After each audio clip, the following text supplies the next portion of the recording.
Les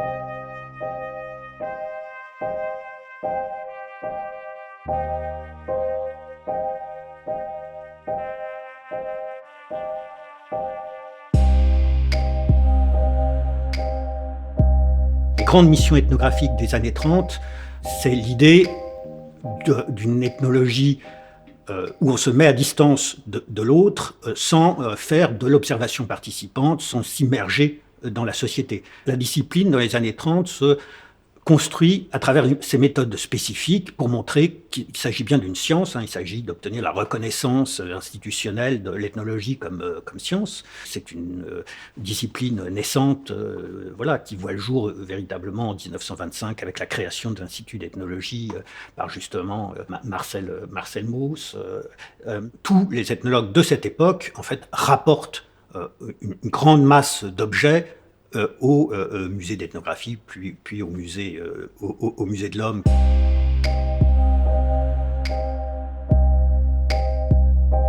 J'ai lu le livre de l'Afrique fantôme de Michel Léris lorsque j'étais encore étudiant, donc il y a plusieurs années de cela.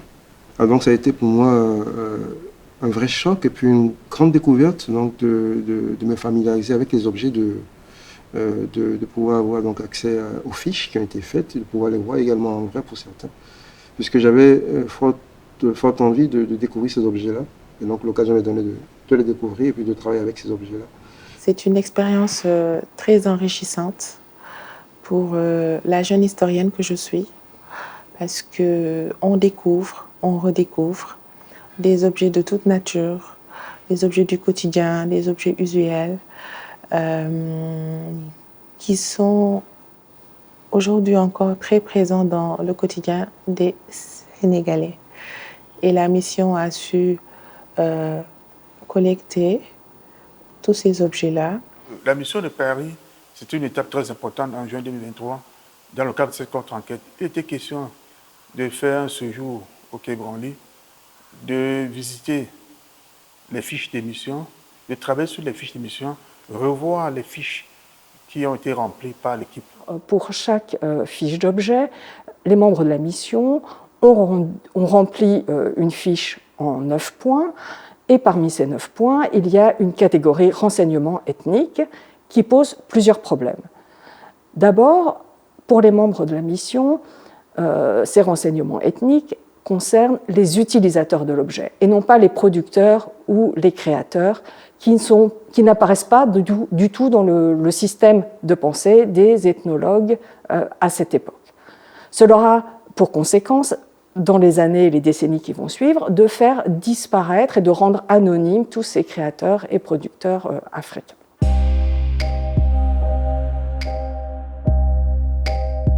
On a suivi le protocole de chacune des localités pour pouvoir accéder à des personnes qui pouvaient nous répondre, avaient envie de nous répondre.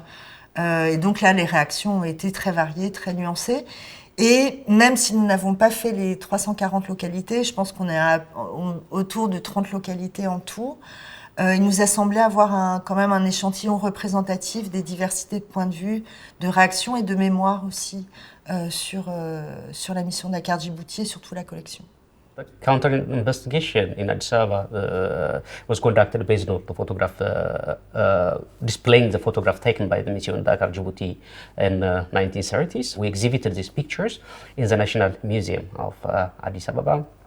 And it stayed there for 3 weeks, and we had thousands of visitors, and we collected their feedbacks because we put a suggestion book on the exhibition, and we learned that many people didn't know about this expedition.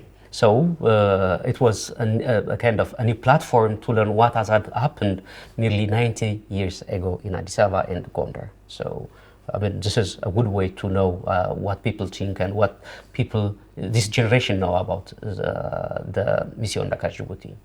J'ai bien aimé les informations données donc, par certaines personnes qui découvraient les objets qui, pour eux, ne pouvaient pas être donnés, ne pouvaient pas être vendus non plus. Et donc, pour eux, la seule explication, c'est que ces objets ont été donc, pris de force. Donc, ça me permet de revenir également sur les modes d'acquisition lors de la mission Dakar Djibouti. La contre-enquête à Kéméni et à Diaboukou a été très importante pour nous parce que dans ces deux localités, nous avons vu et su que la population garde encore des souvenirs de ces objets qui ont été enlevés. Parce que l'histoire leur a été racontée. Et dans ces localités, on avait amené des images des objets qui ont été enlevés en 1931. Ils se rappellent de tous ces objets, ils connaissent le nom de tous ces objets. Et aussi l'histoire d'enlèvement, par exemple, de Boli à Kéméni nous a été racontée telle que écrite dans le récit de Léris. Donc, parce que le propriétaire était là, et quand ils ont sorti l'objet, il a fermé ses yeux. Il n'a pas voulu voir la scène. Ouais, parce que c'est comme si on lui prenait une partie de son identité, comme si on prenait une partie de lui-même. Parce que la valeur et l'importance de cet objet dans le village est telle que voir partir cet objet sans pouvoir s'y opposer a été vu comme un drame. Parce que ces objets sont des objets qui les protègent, qui les soignent, qui protègent le village et qui vraiment sont là pour assurer la paix et la quiétude dans le village. Donc en amenant ces objets, vous voyez, c'est comme si on amenait une partie de l'âme du village. Ça a permis à l'équipe auquel nous étions de nous rendre compte qu'il y a une mémoire de l'objet, une mémoire donc, des dépositaires des traditions du Kono et qui continuent donc de penser et de réfléchir à leur objet, à leurs ancêtres qui en étaient les acteurs en 1931. La transmission a été faite par les grands-parents et par les parents, leurs petits-enfants. La difficulté de la transmission en matière de tradition orale, c'est difficile parce qu'il peut y avoir des chutes, ça peut se changer ou se détériorer. Alors, donc il est apparu dans certains cas que la mémoire est assez vive, mais dans certains cas, la couche où la mémoire a commencé à disparaître et les photos, en fait, parmi les photos qui ont été publiées dans le Miroir d'Afrique et puis dans les livres que nous avons heureusement apportés sur le terrain, ont permis des fois de raviver la mémoire, de rappeler aux gens, tous ceux-là qui ont vu ces photos-là de temps en temps, ont non seulement reconnu leurs grands-parents, mais ont été également informés de ce qui a été fait en son temps. La contre-enquête que nous avons conduite du 7 au 14 décembre 2023 avec Gaël Beaujean et Asna Hassanoued Gaba a révélé deux choses principales.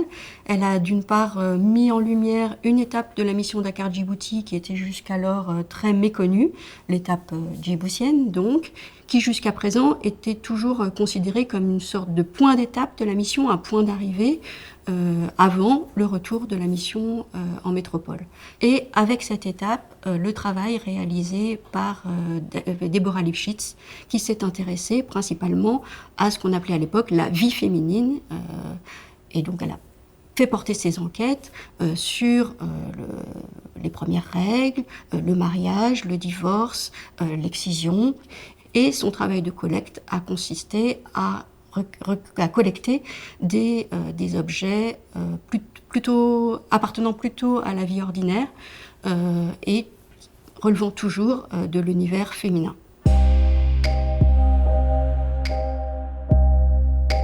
Lors de la revue des objets et avec les différentes sources dont on disposait, à savoir les fiches de terrain, l'agenda, la fiche objet, on a pu, selon les objets, déterminer la manière de collecte. Il y a eu des méthodes de collecte normales, parce qu'aujourd'hui, les archives qui existent nous permettent de savoir que certains objets ont été bien inventoriés, il y a une documentation importante, alors que dans d'autres cas, ce n'était pas comme ça. Dans d'autres cas, il y a eu des prélèvements sans consentement des propriétaires, il y a eu de vols, il y a eu des intimidations, ce qui est contraire à la rigueur scientifique. Quand on voit un peu le parcours, la descente vers le Bénin semble ne pas avoir été prévue. C'est une descente qui a duré 18 jours, donc du 4 décembre au 20 décembre, au cours de laquelle donc, un certain nombre d'objets ont été collectés. Et quand on fait un peu donc, le rapport tout le long de la mission, on a l'impression que ça va peut-être la deuxième grosse acquisition, la troisième grosse acquisition tout le long de la mission. Et puis le nombre d'objets collectés pendant ces 18 jours, quand on fait le calcul sur 350, plus de 350 objets, on est autour de 20, 21 objets par jour. Donc, je pense que c'est énorme. Le fait de montrer les difficultés, la rudesse, l'aspect néfaste aussi, l'aspect difficile du rapport de force entre l'administration coloniale française et même les populations locales montre, question déjà sur même la nature des cadeaux. Ce rapport de force nous amène à questionner qu'est-ce qu'on entendait par cadeau. Est-ce que c'était véritablement des cadeaux? Est-ce que ce pas des cadeaux forcés? En travaillant sur le projet d'exposition autour de la mission Dakar-Djibouti, nous nous sommes interrogés bien sûr sur la notion de collecte qui était utilisée à l'époque pour parler de l'acquisition et de l'accumulation d'objets. C'est une notion qui est intéressante, en tout cas à discuter et à interroger. Elle se veut générique, elle permet de parler d'une grande diversité de modes d'acquisition des objets, mais en étant générique, elle apparaît en un sens trop neutre et insuffisamment, on va dire, politique ou critique, notamment quand parmi les nombreux objets collectés, des dizaines, voire des centaines ont été en fait volés, pillés, accaparés, appropriés. Et donc, on a cherché à trouver un terme de remplacement, en quelque sorte. La solution que proposait la notion d'acquisition nous semblait peut-être plus intéressante. Elle n'est pas forcément très satisfaisante non plus, mais acquisition a la même origine étymologique que enquête. Donc ça, c'était intéressant de faire dialoguer acquisition et enquête.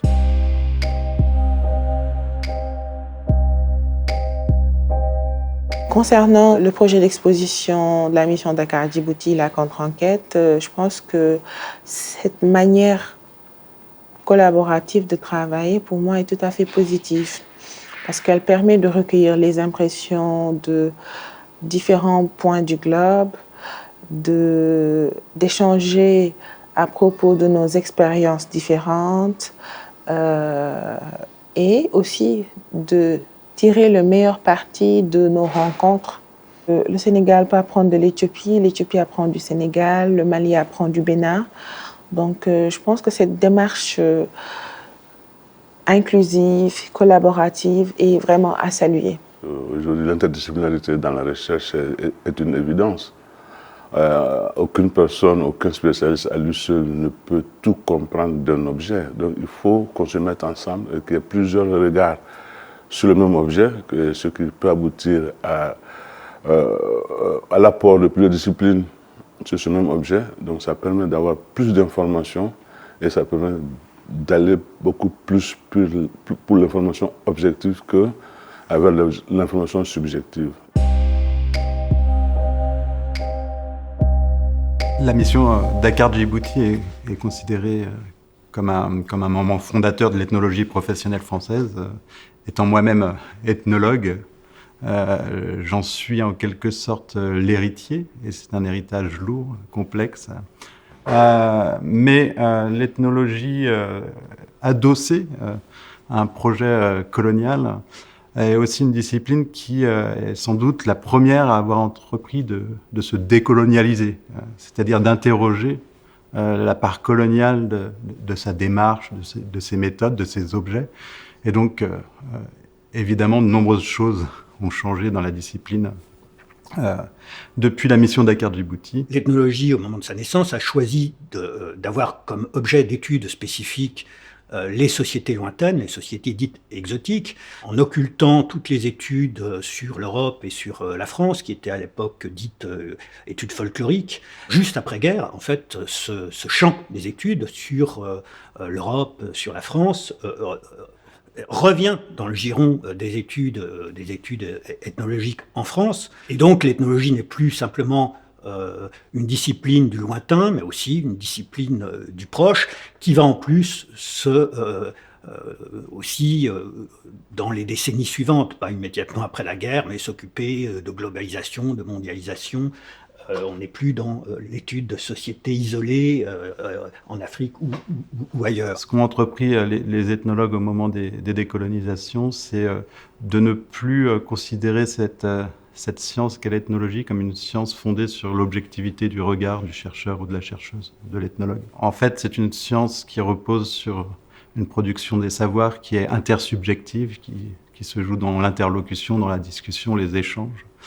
C'est une science qui n'est plus attachée à la recherche d'une vérité absolue qui serait produite par l'ethnologue et par son regard, mais davantage par la prise en compte d'une multiplicité de points de vue. Et puis, qu'est-ce qui a encore contribué à décolonialiser la discipline, c'est le fait qu'il ne s'agit plus d'une discipline assurée par les seuls Européens. Il y a des ethnologues dans le monde entier, avec des traditions différentes, des traditions scientifiques différentes. Il y a des ethnologues qui d'ailleurs préfèrent se dire sociologues pour prendre des distances avec l'histoire lourde de la discipline, mais qui mobilisent en fait des méthodes qui sont plutôt des méthodes d'enquête de terrain de longue durée, immersives.